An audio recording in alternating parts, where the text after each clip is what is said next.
There's something crazy in there today. Just hooked it up. The BITMAIN ANTMINER AL1.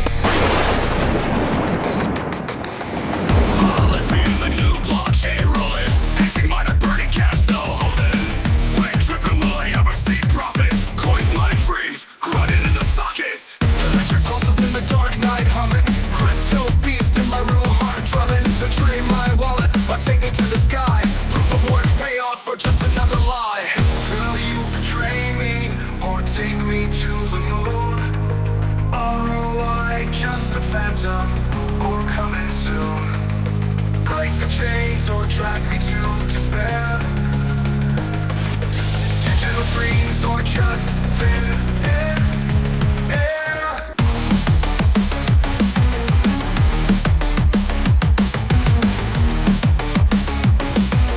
Digital dreams or just thin air. This is going to be the worst miner I have ever bought. I may be like the Tiger King. I am never gonna financially recover from this. Or this could be one of the most lucrative miners we've ever added out here on the mining farm. There it is. About 16 gigahash of ALPH Blake 3 mining performance. No dual mining capabilities as of yet with this miner, consuming a whopping 3,510 watts, has the newer style BITMAIN Antminer power supply. It does come with the power supply cable that connects to the power supply, and then has a C20 outlet on the other end. No Wi-Fi support, as expected. 220 voltage plus with the attached power supply, as expected. Pretty normal form factor and size. It's similar to an S21. It's not abnormally large or anything as far as the BITMAIN Antminers go. This is a newly ASIC mined coin. It'll be really interesting to see how long this machine is viable, because new ASIC miners have been quickly becoming obsolete over the last year, to the point like it's scary to buy them, and it's nothing short of just tiring. Over $30,000, no matter where you buy them. We got ours in from AM. Link out below in a code to save some coin. It's supposed to be earning $143.50 per day right now. With my electric rate that I've got on the pod now, which has been getting better, it's only supposed to cost me $5.90 a day to operate. Yo, what's up? I'm Vosk. Also, I got like the worst poison ivy. I won't even show it to you much. That's like you've probably ever seen. It's disgusting. Yeah, you're on the VoskCoin YouTube channel. Today we're going to be reviewing the BITMAIN Antminer AL1. We're going to look at the real world mining profitability. Like, is this thing worth it? How can this price point be justified? Because I assure you it costs them hundreds of dollars at most to make and ship these, not tens of thousands of dollars. This is the price of a car. Yeah, this is a scary one. Also exciting.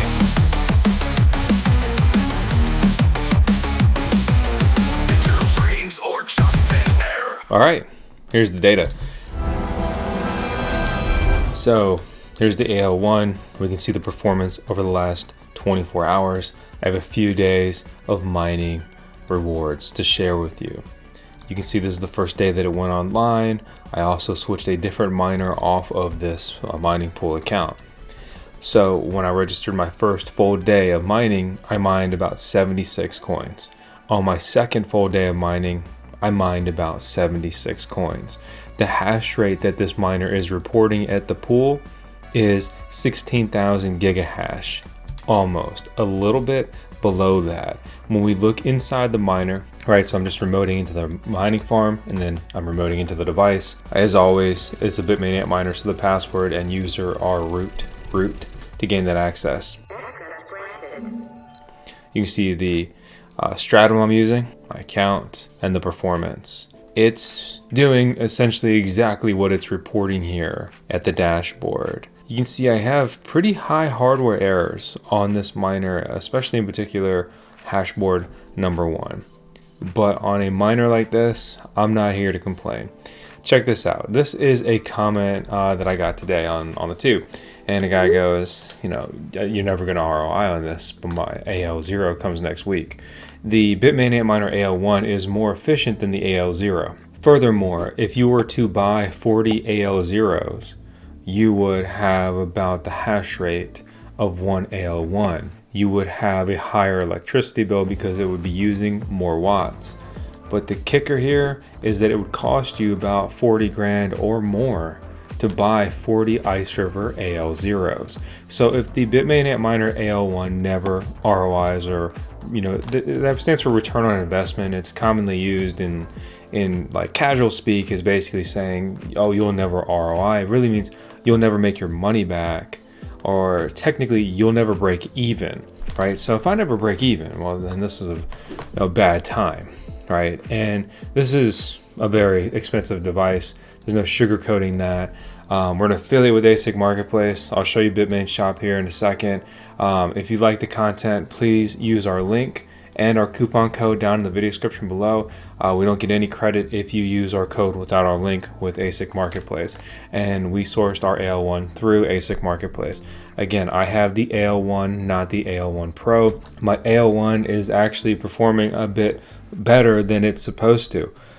So in my mind, I'm thinking 16 terahash a second, right? And so that's 16,000 gigahash divided by 1,000. That's how you go from gigahash to terahash, or in reverse.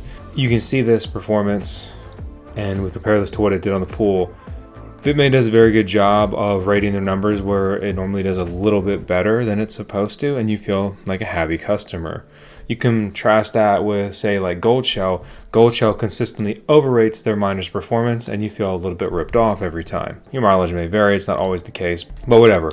The point here being, these little devices, very expensive. The AL1 Pro did not exist when I ordered the AL1. To be honest, with that high power consumption and the price difference, I'd rather just take the AL1, honestly. In classic fashion for this year, there's been numerous miner releases over the last week, which is crazy. Several Radiant miners, and now a dual miner. This Dragon Ball miner A11 is mining Radiant as well as ALPH at the same time. Simultaneous dual mining, not the ability to mine this or that.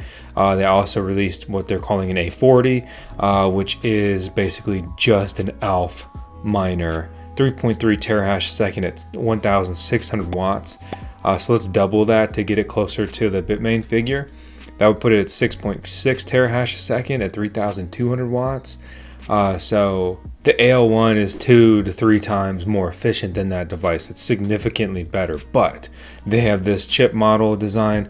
This is profitable, especially as it stands. So they're going to try to move as many of these as they simply possibly can. You can of course go over to BITMAIN's site and try to grab one. Their spot price before you get discounts on their stuff, which requires normally spending millions of dollars, is $44,000. There's also a 25% tariff you'll pay if you order direct from BITMAIN in the US of A. We look at some of the miner prices here. This is at a 10 cent per kilowatt hour electricity rate, as you can see there. On paper, this new A11 Radiant miner and A40 are some of the most profitable miners in the world right now. Radiant doesn't produce all that much money in new coins mined per day, so this ecosystem is going to get crushed with ASIC miners. The AL1 is, again, what we're talking about. It's an Alephium ASIC miner, application-specific integrated circuit miner. It's a purposeful machine that only mines this one mining algorithm. Perhaps an update that would allow these to dual mine or also mine other coins. Traditionally, historically, BITMAIN does not do that. They would love to just sell us a whole new additional device. More money for them, and it's more risk for us. We look at the projected mining profitability. It's supposed to earn about 125 bucks a day right now. When we look at how many coins I mine in the real world mining profitability, what actually happened, not what a calculator says, how much did I actually earn? 76 coins. 76 coins equates to $121. This device cost me about $6 a day to run, and that's at like a 7.5 cent cost per kilowatt hour. This miner does not work on NiceHash. I tried numerous times to get it on NiceHash. It was very frustrating. I think it's very possible that they'll work with NiceHash and it will be able to mine on NiceHash in the future. It's not just because of the coin. For example, the Gold Shell AL box and the Ice River AL0 ALPH miners, are mining there. They do work on NiceHash. I don't understand why my Goldshell AL box mining profitability is so abysmal. The miner is very frustrating. I'm worried that the AL1 will go that way too.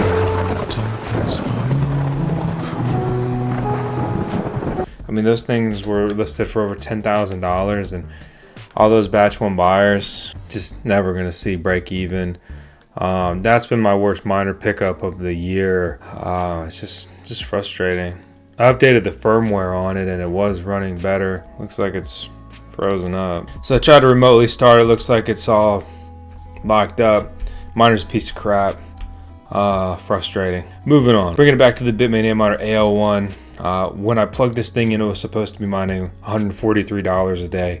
I was able to realize, about $121 per day of mining profitability. The price has been pretty steady over the last few days. It's not like that really was a factor. The price has actually picked up some. So yeah, that's the situation. On one hand, you'd be like really excited, oh, it's doing all this every day. But like on the other hand, like, yeah, it does that for tens of thousands of dollars to get into it. And it just sucks. I mean, these miners are not realistic. They're not feasible. Like, if I was looking at some of these miners, thinking about getting into this when I started, it just never would have been possible. I didn't have that kind of capital to even get in the game. And the miners, they're releasing so rapidly, and it's just the market has yet to really take off, especially for altcoins, especially for all these mineable coins. And it's just been a couple years of miner manufacturers getting absolutely rich, even in rough market conditions, and miners doing mediocre at best. And sure, if you have super cheap electricity, it could be okay. And I know some people will try to be like, oh, well, actually things are going great for me. Yeah, but for some other people, it's not been the case. And maybe that's due to their poor electricity rate. Maybe things were poorly researched, bad timing. I'm not a big luck guy, but a bit of bad luck. Luck is part of the equation. Luck, or you could just call it timing. But yeah, I see like why people are going to go for this miner. We look at how much you can earn. And yes, it's capital heavy, right? But it's lower on the electricity bill, right? You could deploy numerous Casper miners to hit this number, but that's just it. You're going to be deploying numerous miners, and you've got to account for all of these machines. They're making more noise, they're making more heat. You got to have the infrastructure to support all that. So it's just going to be interesting. ALPH could be the next Casper, but statistically it won't be. So that's what's weird. That's what's scary. It's putting out over a Bitcoin of newly mined ALPH coins per day here. It's still missing from major exchange listings. Market's still pretty mediocre overall. And I'm hopeful, but I'm a little nervous. A little nervous. We'll see what happens. I'm going to post several more video updates on this miner because I know it's obvious, right? So make sure to subscribe if you want to watch those, and if you don't, well, too bad. Subscribe anyway. Thanks for tuning in, and we'll close this out with 10 seconds of tails. Cutest sheep in the world. And yeah, thanks for watching as always.